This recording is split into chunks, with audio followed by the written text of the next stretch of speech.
Today, we're going to talk about a 19-year-old babysitter who wanted so badly to be like the girl she babysat, she would do some horrendous things. But before we get started, welcome to True Crime with Maneater. If you love all things true crime, including missing person cases, cold cases, and just the strange happenings of the world, you've come to the right place. Be sure to subscribe and turn on alerts so you never miss a video upload. Let's get started.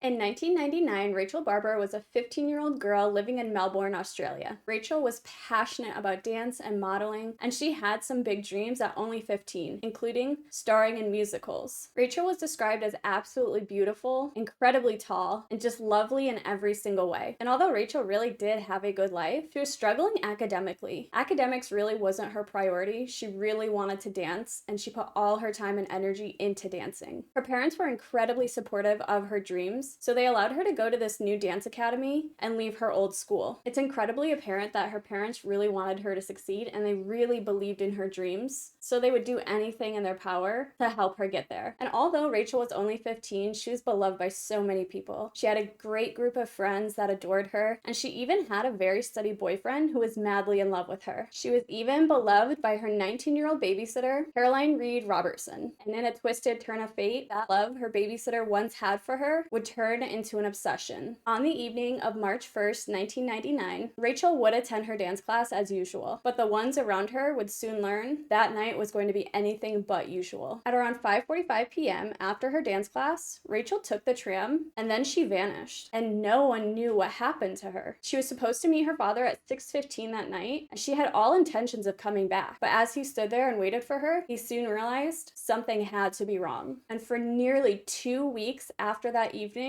police, her family, and the community at large would search for the girl. Police would of course start their investigation by questioning everyone in Rachel's life, and they would soon get their first lead after talking to Rachel's dance friends. On the day she went missing, friends recall that she was very guarded about something that she was going to do later that evening. She told her dance classmates that she had a job that night and that it was going to pay her well, but she wouldn't give them any details. She was very secretive about it. So they didn't pry too much and they just assumed it would be a modeling job. Her boyfriend Emmanuel would later tell the police that he questioned her quite extensively about this and that she was being so strange and so secretive, and just really told him not to worry about it. And I'm sure he thought even if it was a paying modeling job, that she shouldn't be going somewhere at night without anybody knowing. Of course, police are going to be really thorough in this investigation, so they pull phone records and realized that the family had received a call that night, and that call was from Caroline. And so of course, police are asking them questions. Who is Caroline to the family? She babysits the girls sometimes, and she called that night and she spoke to Rachel. And so obviously police want to follow up on this because a 19-year-old called this 15-year-old girl, and then the next day she goes missing. So something feels a little bit suspicious, and even if it's not true, at least they're following up on every single lead that they're coming into. It would turn out that Caroline did call and speak to Rachel that night. She actually told her that she had a job that would pay Rachel $100, and all she had to do was meet Caroline the next night and do a psychological study. But the only catch was that she must keep it a secret, that she couldn't tell anybody what they were doing. It was later discovered that on the night she went missing, she went to dance class as usual, but she left dance at around 5:45 that night and actually met Caroline at the tram, and they headed back to Caroline's apartment. So the two get to Caroline's apartment and they have pizza together, and then things go terribly wrong. It appears that that pizza actually was drugged, and after they ate, Caroline turned to Rachel and told her to do some meditation as part of the psychological study. She told her to think of happy and pleasant things, and as Rachel is practicing this meditation and she's thinking about happy and pleasant things, she takes the phone cord, places it around Rachel's neck, and strangles the girl to death. The next day, Caroline had to go to work, so she put Rachel's body in her closet and went to work as usual. But when she got to work, coworkers pointed out that she looked really pale and very ill, so she was driven back home. But before she actually went home, she went to a friend and picked up some money that she had lent them. And then she would call in sick the next day. And then the next day she would call in sick again, but this time for a more sinister reason. She knew that she had to get rid of Rachel's body. So she started by wrapping the body in 2 rugs, and then she stuffed it in an army bag. And then she apparently hired a moving truck to move the body to her father's farm. Obviously, when the driver gets there, he's trying to help her, and she's like, no, I've got it. It's a sculpture. It's very fragile. I'm gonna go with you. I'll move it. So this driver had no idea that the body of a 15-year-old girl was actually being put in the back of his truck, and that he was moving this body to another location. So obviously they get there, she unloads the body, he leaves, and then she would go on to bury Rachel's body in a pet cemetery. And obviously at this time, the Barber family is still incredibly worried about their child. She just vanished. So they really have a public campaign going. Everybody knows about Rachel Barber now. The news is involved. The police are looking extensively into the case. Realizing this, Caroline goes to the bank and tries to take out a $10,000 loan. Later, detectives would say that she took out that $10,000 loan because she was going to run. And during this time, Caroline Robertson continued to miss work. She kept calling in sick, and she's anticipating that this loan is going to go through. She's going to take the money. She's going to get out of there. So on Friday, March 12th, detectives are actually headed to Caroline's house. They want to talk to her about the phone call and see if they can get any more leads based on the call. Did she know where Rachel was going? Did she have something planned with Rachel? They really wanted to ask her some of these really important questions, and hopefully they could get another lead that would lead them to the missing girl. But detectives would actually find Caroline unconscious on her floor. She had actually been epileptic, and she must have had an episode and was laying there unconscious. But that's not the only thing they found in her house. In another room, police would find some damning evidence. Not only did they find a bag of Rachel's clothing, but they would find an application for a birth certificate in the name of Rachel Elizabeth Barber. And this stunned them. So Caroline was taken to the hospital. Obviously, they found her unconscious. They need to get her help.